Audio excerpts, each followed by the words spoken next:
প্রিয় শিক্ষার্থীরা, আসসালামু আলাইকুম।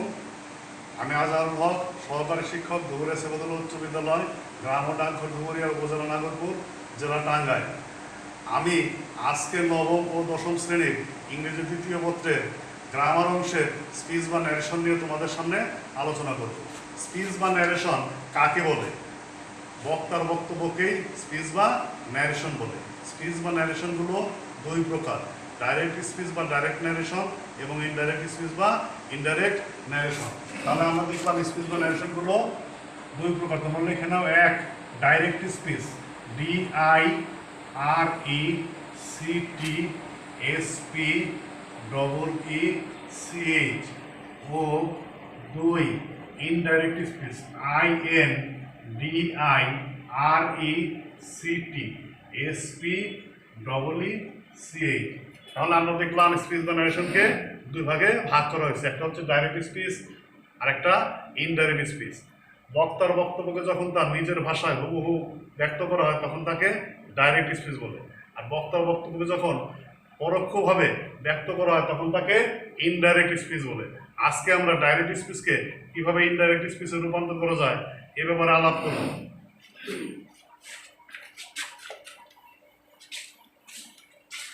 শিক্ষার্থীরা, ডাইরেক্ট স্পিচে সাধারণত দুইটা অংশ থাকে, একটি রিপোর্টিং ভার্ব এবং অপরটি রিপোর্টেড স্পিচ। ইনভার্টেড কমার বাহিরের অংশকে রিপোর্টিং ভার্ব এবং ভেতরের অংশকে রিপোর্টেড স্পিচ বলে। আমি একটু উদাহরণ দিয়ে তোমাদের দেখিয়ে দিচ্ছি। রহিম, RAHIM, রহিম told me, কমা, ইনভার্টেড কমা শুরু, I am your friend, FRIEND, I am your friend, full stop, inverted comma, শেষ। এখানে রহিম টোল্ড মি, এটা হচ্ছে রিপোর্টিং ভার্ব, এটা রিপোর্টিং ভার্ব, সংক্ষেপে আমরা আরভি লিখব। আর আই অ্যাম ইওর ফ্রেন্ড, এটা রিপোর্টেড স্পিচ, সংক্ষেপে আমরা আরএস লিখতে পারি। তাহলে ইনভার্টেড কমার বাইরের অংশকে রিপোর্টিং ভার্ব এবং ভেতরের অংশকে রিপোর্টেড স্পিচ বলে। এখন রিপোর্টিং ভার্বে প্রথমে থাকে সাবজেক্ট, তারপরে ভার্ব, তারপরে থাকে অবজেক্ট। এখন এই ডাইরেক্ট স্পিচকে ইনভার্ট করতে গেলে আমাদের রিপোর্টিং ভার্ব ও রিপোর্টিং স্পিচ উভয় দিকেই লক্ষ্য রাখতে হবে। প্রথমে আমি রিপোর্টিং ভার্ব সংক্রান্ত সমস্যা নিয়ে আলাপ করব। রিপোর্টিং ভার্ব সংক্রান্ত সমস্যা। এই রিপোর্টিং ভার্বটা যদি এইখানে সে বা টেল বা অন্য কোনো ভার্ব সাবজেক্টে পড়ে থাকে, এটা যদি প্রেজেন্ট টেন্সে অথবা ফিউচার টেন্সে থাকে, তবে ডাইরেক্ট স্পিচকে ইনডাইরেক্ট স্পিচে রূপান্তর করতে গেলে টেন্সের কোনো পরিবর্তন হবে না। কিন্তু যদি রিপোর্টিং ভার্বের ভার্বটা পাস্ট টেন্সে থাকে, তবে ডাইরেক্ট স্পিচকে ইনডাইরেক্ট স্পিচে রূপান্তর করতে গেলে রিপোর্টেড স্পিচ যেরকম প্রেজেন্ট টেন্স থাকবে পরিবর্তনে সেই রকম পাস্ট টেন্স হবে। অর্থাৎ প্রেজেন্ট ইনডিফিনিট থাকলে পরিবর্তন হয়ে পাস্ট ইনডিফিনিট হবে, প্রেজেন্ট কন্টিনিউয়াস থাকলে পরিবর্তন হয়ে পাস্ট কন্টিনিউয়াস হবে, প্রেজেন্ট পারফেক্ট থাকলে পরিবর্তন হয়ে পাস্ট পারফেক্ট হবে, প্রেজেন্ট পারফেক্ট কন্টিনিউয়াস থাকলে পরিবর্তন হয়ে পাস্ট পারফেক্ট কন্টিনিউয়াস টেন্স হবে। এছাড়াও যদি রিপোর্টেড স্পিচটা পাস্ট ইনডিফিনিট টেন্স থাকে তবে পরিবর্তন হয়ে পাস্ট পারফেক্ট, পাস্ট কন্টিনিউয়াস থাকলে পরিবর্তন হয়ে পাস্ট পারফেক্ট কন্টিনিউয়াস টেন্স হবে। তবে এক বা একাধিক পাস্ট ইনডিফিনিট টেন্স থাকলে পরিবর্তন না করলেও চলে। এছাড়াও রিপোর্টিং ভার্বটা পাস্ট টেন্সে থাকার পর যদি রিপোর্টেড স্পিচের চিরন্তন সত্য হয়, তবে সেক্ষেত্রে রিপোর্টেড স্পিচের টেন্সের কোনো পরিবর্তন হয় না, শুধু পার্সন পরিবর্তন করলেই চলে। এখন আসলে আমরা একটু পার্সন নিয়ে আলাপ করি। রিপোর্টেড স্পিচের ফার্স্ট পার্সন সবসময় রিপোর্টিং ভার্বের সাবজেক্ট অনুযায়ী পরিবর্তন হয়, সেকেন্ড পার্সন রিপোর্টিং ভার্বের অবজেক্ট অনুযায়ী পরিবর্তন হয়, কিন্তু থার্ড পার্সনের কোনো পরিবর্তন হয় না। এছাড়াও রিপোর্টেড স্পিচে কিছু নৈকট্য সূচক শব্দ আছে, সেগুলো পরিবর্তন হয়ে দূরত্ব সূচক শব্দ হয়। যেমন টুডে থাকলে পরিবর্তন হয়ে দ্যাট ডে হয়, টুমোরো থাকলে দি নেক্সট ডে বা দি ফলোইং ডে, ইস্টারডে থাকলে দি ডে বিফোর হয়। এছাড়াও আরও বিস্তারিত আছে তোমাদের পাঠ্যপুস্তকে, তোমরা দেখবে। আমি সংক্ষেপে এইটুকু বললাম। এখন আমরা একটু বাস্তবে যাই।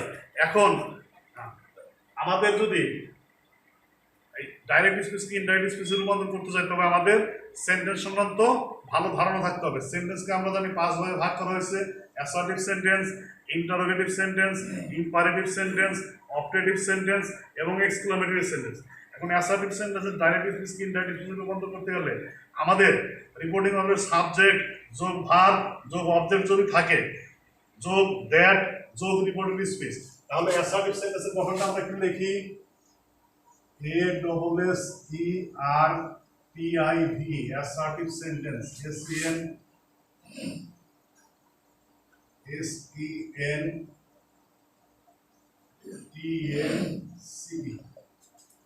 রিপোর্টিং ভার্ব এর সাবজেক্ট, আমি সংক্ষেপে আরভি দিয়ে রিপোর্টিং ভার্ব বোঝাবো। রিপোর্টিং ভার্ব এর সাবজেক্ট এসইউভি দিয়ে সাবজেক্ট বুঝাইলাম, যোগ ভার্ব ভি দিয়ে ভার্ব বুঝাইলাম, যোগ রিপোর্টিং ভার্বের অবজেক্ট আরভি এর ওভিজে দিয়ে অবজেক্ট বুঝাইলাম, যোগ দ্যাট যোগ রিপোর্টেড স্পিচ আর এস। একটা উদাহরণ দেখি আমরা। He told me comma inverted comma I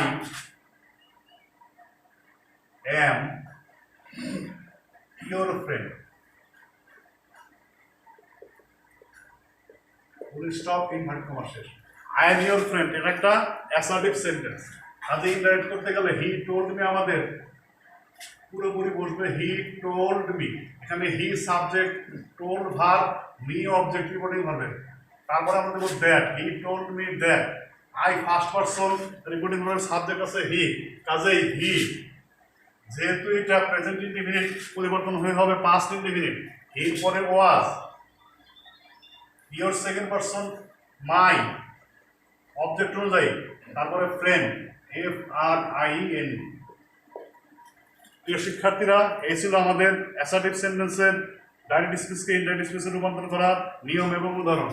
এরপর আমরা ইন্টারোগেটিভ সেন্টেন্স নিয়ে আলাপ করি। ইন্টারোগেটিভ সেন্টেন্সের ডাইরেক্ট স্পিচগুলো দুইভাবে থাকতে পারে। একটা হচ্ছে অক্সিলারি ভার্ব দিয়ে শুরু, আর একটা হচ্ছে WH যুক্ত ওয়ার্ড দিয়ে শুরু। যদি অক্সিলারি ভার্ব দিয়ে শুরু হয় সেক্ষেত্রে রিপোর্টিং ভার্বের সাবজেক্ট যোগ সে বা টেন ওয়ার্ড থাকলে পরিবর্তনের করে আমরা আস্ক অথবা ইনকোয়ারার দেব। যোগ রিপোর্টিং ভার্বের অবজেক্ট যদি থাকে যোগ ইফ বা ওয়েদার যোগ রিপোর্টেড স্পিচ। একটা কথা মনে রাখতে হবে, যে কোনো সেন্টেন্সের ডাইরেক্ট স্পিচকে ইনডাইরেক্ট স্পিচে রূপান্তর করতে গেলে সেটা অ্যাসার্টিভ হয়। এখন একটা উদাহরণের মাধ্যমে আমরা দেখি। Hasan told me comma inverted comma শুরু do you go to school every day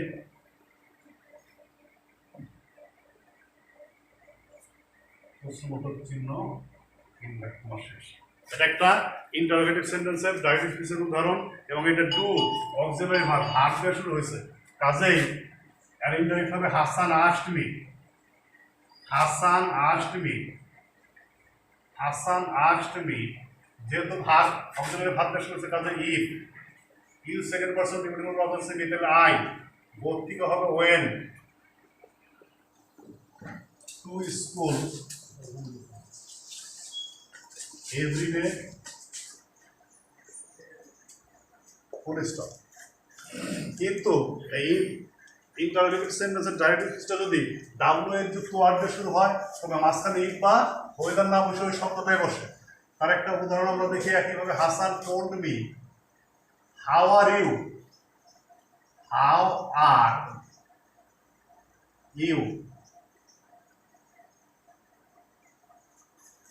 R indirect হবে Hasan asked me.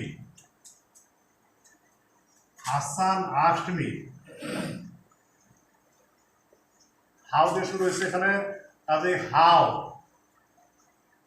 You second person reporting ভার্বের অবজেক্ট আছে মি তাহলে হবে আই, আছে প্রেজেন্ট ইনডিফিনিট পরিবর্তন হবে past indefinite how I was. এরপরে ইম্পারেটিভ সেন্টেন্সটা যদি আদেশ বোঝায় তবে রিপোর্টিং ভার্বের সাবজেক্টের পরে অর্ডার, উপদেশ বোঝাইলে অ্যাডভাইস, অনুরোধ বোঝাইলে রিকোয়েস্ট বসে। এছাড়াও আদেশ উপদেশ বা অনুরোধ স্পষ্টভাবে বোঝা না গেলে সে বা টেন ভার্ব দ্বারা পরিবর্তন করতে হয়। এছাড়া রিপোর্টিং ভার্ব ও রিপোর্টিং মাঝখানে যদি ইম্পারেটিভ সেন্টেন্সটা অ্যাফার্মেটিভ হয় তবে টু বসবে, আর নেগেটিভ হলে নট টু বসবে, তবে নট টুর পরিবর্তে ফরবিড ভার্বও ব্যবহার করা যায়। একটা উদাহরণ আমরা দেখি, he told me, he told me do the work, do the work. এখানে to the work imperative sentence এবং এটা অ্যাফার্মেটিভ। আর কাজটা করার জন্য এখানে আদেশ উপদেশমূলক তিনটার মধ্যে আদেশ করছে, কাজে he ordered me, he ordered, O R DERED, ordered me. Affirmative থাকার জন্য টু, তারপর two the work,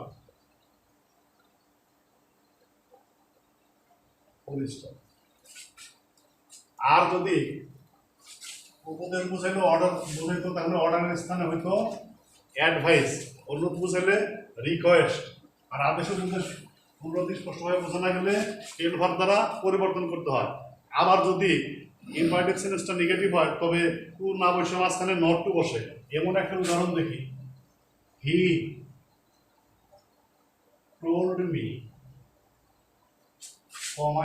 do not play, do not play at noon, do not play at noon। এখানে দুপুরে খেলা করো না, নেগেটিভ, কাজে এখানে টুর এখানে নট টু হবে, আর এটা দুপুরে খেলা না করার জন্য উপদেশ দিচ্ছে। তাহলে আমরা দেখবো he advised me, he advised me not to play at noon, play at noon। এরপর অপারেটিভ সেন্টেন্স, অপারেটিভ সেন্টেন্সের ডাইরেক্ট স্পিচ ইনরাইট করতে গেলে রিপোর্টিং ভার্বের সাবজেক্টের পরে সে বা টেল ভার্ব থাকে, তার পরিবর্তে উইশ বা প্রে বসে।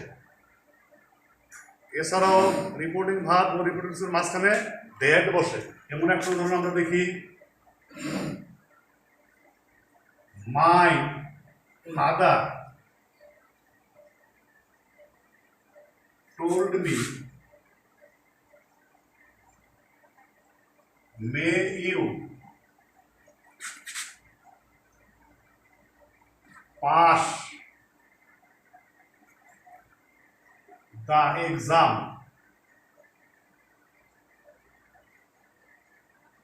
pass the examination।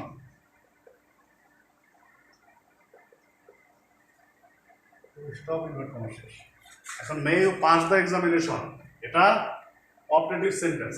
আমাদের এখানে টেল ভার্বের পরে উইশ বা প্রে আসবে, কাজে হবে my father, my father wished me, past tense আছে, উইশ না বসে উইশড হবে, wished me that, reporting verb reporting আসলে দ্যাট বসে।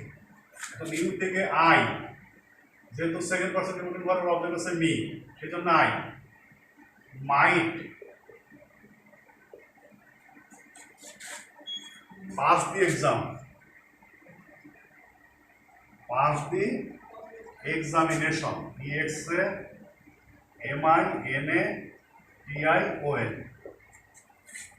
এরপরে এক্সক্লেমেটরি সেন্টেন্স, এক্সক্লেমেটরি সেন্টেন্স যদি আনন্দ বোঝায় রিপোর্টিং ভার্বের সাবজেক্টের পরে ক্রাই আউট উইথ জয় অথবা এক্সক্লেম উইথ জয়, দুঃখ বোঝালে ক্রাই আউট উইথ সরো অথবা এক্সক্লেম উইথ সরো।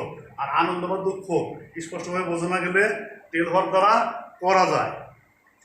এখন আমরা দেখি একটা উদাহরণ,